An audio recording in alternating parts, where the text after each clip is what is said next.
I want an honest answer. Out of these two Glocks, which is a better for everyday carry?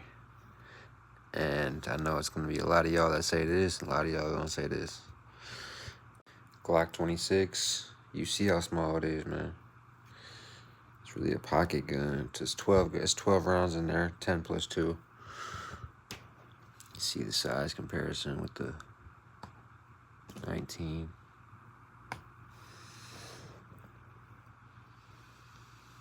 Same width, just a little bit longer on the 19.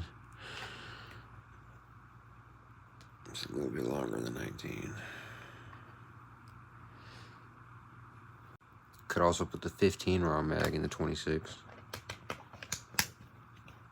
that. It's even more similar to the 19. Overall, I think they're both great carry choices.